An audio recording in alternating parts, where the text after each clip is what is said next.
안녕하십니까. 반갑습니다. 개남 김영만입니다. 아, 앞에서 영상을 보셨죠? 이렇게 이제 그 활자대로 쓰는 거예요. 활자대로 써보고, 활자대로 쓴 걸 가지고 이제 자전을 통해서 조형을 어떻게 하면 더 어, 아름답게 만들까를 연구하는 영상이라 보시면 돼요. 그러니까 천자문을 가지고 하는 거는 한자 한자가 다 다르죠. 1000개의 조형을 배울 수가 있어요.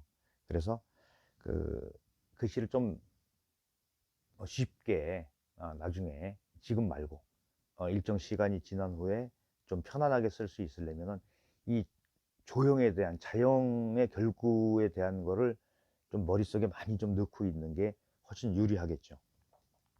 언제까지나 뭐 어디 가서도 자꾸 이렇게 뭐 찾아서 해야 되는 이런 거는 좀 그렇잖아요. 그래서 그런 거를 좀 발전시키는 그런 이제 과정이라 보시면 돼요.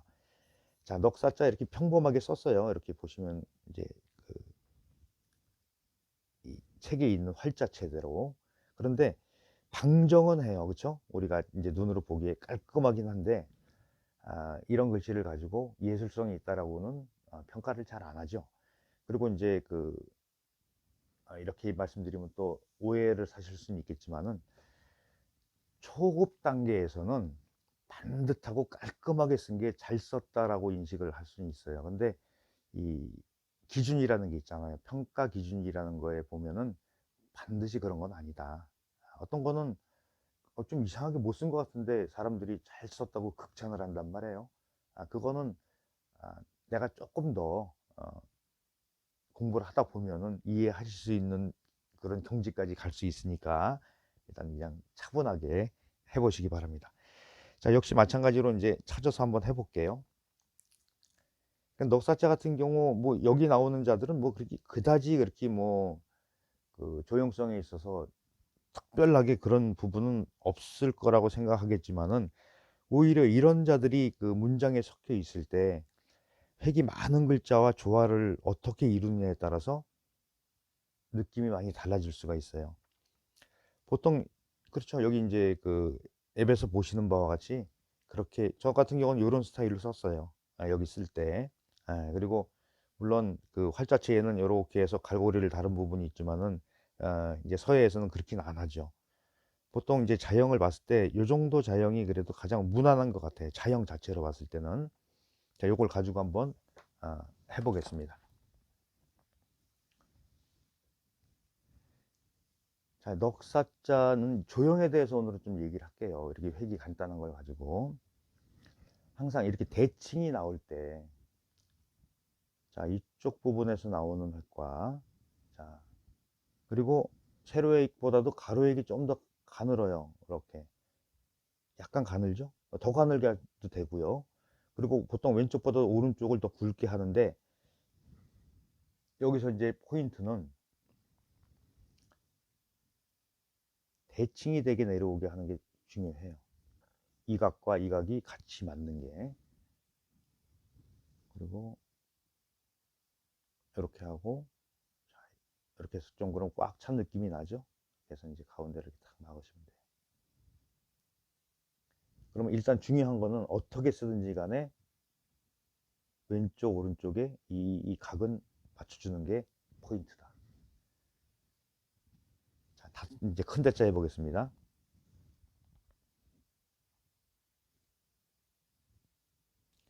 이거 이렇게 그 영상 보시면서 같이 한번 해보시면 좋아요. 이제 평소에 이렇게 그전에는 다 종이로 된 그런 이제 책으로 된 자전을 참고를 많이 했어요. 근데 이제 세상이 자꾸 변하다 보니까 이렇게 편리하게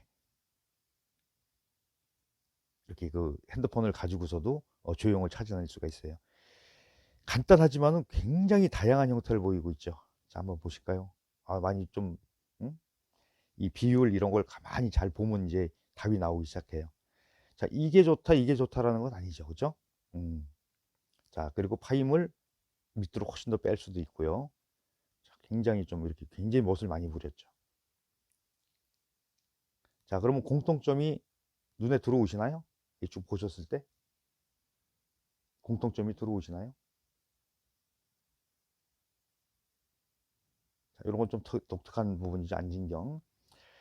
자, 여기서 눈치가 좀 빨라야 돼요. 한일자를 걷을 때 이 뭐 키를 뭐 길게 하고 짧게 하고 이거는 이제 본인들이 정하시면 돼요. 자, 기본적으로 가로액이 길진 않다. 자, 그랬을 때 이 내려오는 위치예요. 여기서도 봤을 때 저도 왼쪽이 짧고 오른쪽을 길게 했죠. 저는 이제 제 개인적인 그런 취향인데 왼쪽을 많이 길게 하는 편이에요. 오른쪽보다. 그런데 전체적인 비율로 봤을 때 이렇게 놓고 보면 금세 표시가 돼요. 이거보다 여기가 길다는 얘기죠. 그래서 이거는 저는 좀 길게 했지만은 옆으로 이렇게 벌리면 좀 바로 방향을 회전을 시키면은 이 각이 좀 좁아지죠. 이거 같은 경우는 어, 굉장히 리듬을 많이 탔어요. 그리고 파임을 그렇게 길게 과도하게 안 뺐지만은 이것도 본인들이 얼마큼 빼는지는 정하시면 돼요. 일반적으로 이렇게 아래를 잘 맞춰서 좀 길게 하는 게 훨씬 더 안정적이다. 근데 여기서 이 비율, 큰 대자에서 찾아낼 수 있는 비율은 전반적인 공통적으로 봤을 때 왼쪽보다 오른쪽이 길게 뺐다. 아, 이거 왜 이렇게 했을까? 이유가 있겠죠. 아, 이게 훨씬 더 보기 좋다는 얘기예요. 자, 이제 살짝 옮겨서 이제 자, 다섯 숫자 보겠습니다. 다섯오도 사실 너무 평범해요.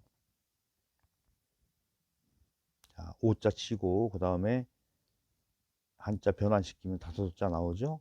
돋보기.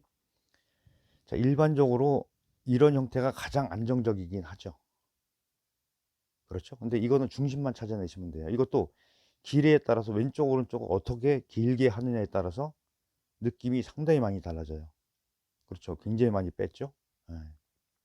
이런 식으로 약간 전서 스타일로 이렇게 나온 경우도 있고, 자, 이렇게 이런 모양도 있고. 자, 그러니까 여기서도 이제 공통점은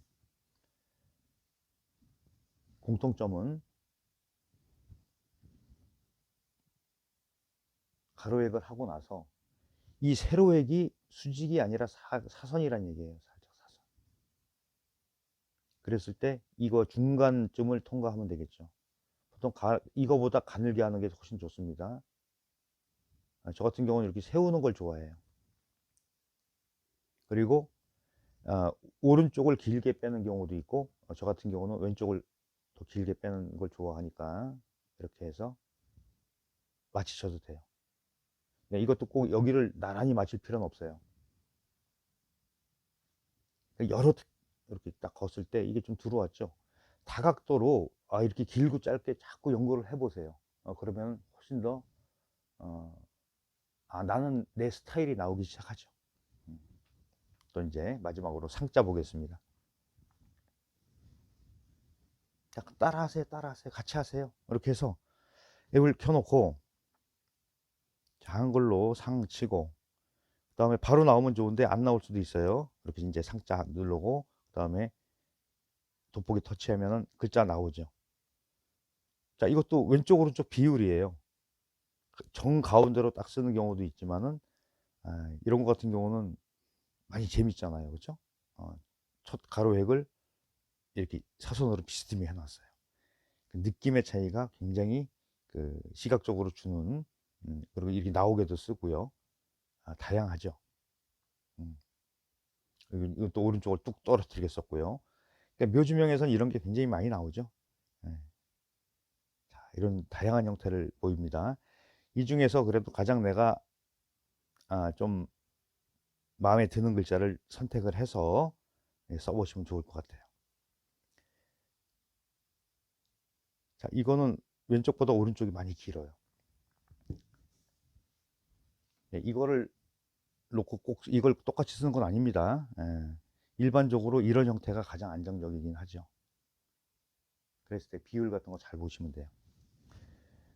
자, 여기서는 굉장히 일이 나란히 맞췄잖아요. 이거보다 이제 제가 개인적인 그런 이제 형태를 보면은 살짝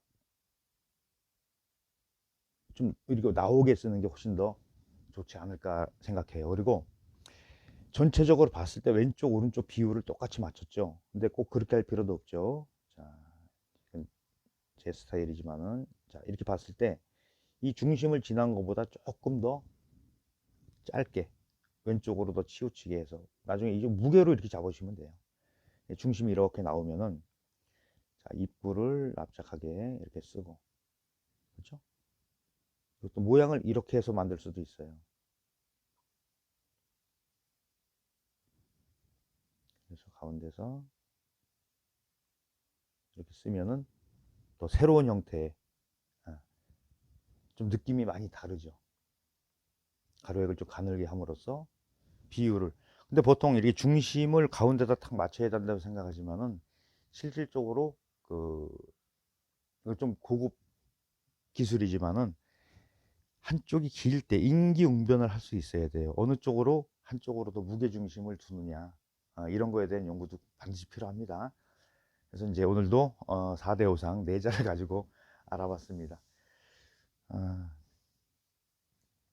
항상 그 좀 중요하게 제가 생각하는 부분 중에 하나는 마라톤이다. 아, 천천히 달려야지 그냥 급하게 빨리 뭔가를 성과를 내고 싶어서 어떤 분들은 뭐 밤새서 해요. 늦게 시작했으니까, 내가 나이 먹어서 시작했으니까 시간이 없다, 빨리 잘하고 싶다. 절대로 되는 게 아닙니다. 그렇죠? 뭐든지 그 이 절차라는 게 있어요. 아이가 태어나자마자 어른이 바로 될 수는 없잖아요. 그렇듯이 그냥 이 자체를 이렇게 그 연구하면서 잘 즐기시면은 아주 인생의 이 동반자로서의 아주 좋은 취미가 될 수 있을 거라고 생각합니다. 또 취미를 넘어서면 또 프로가 되겠죠. 네, 이렇게 해서 이제 영상 마칠까 합니다. 영상 끝까지 시청해 주셔서 감사하고요. 구독, 좋아요, 알림 설정 부탁드립니다. 수고하셨습니다.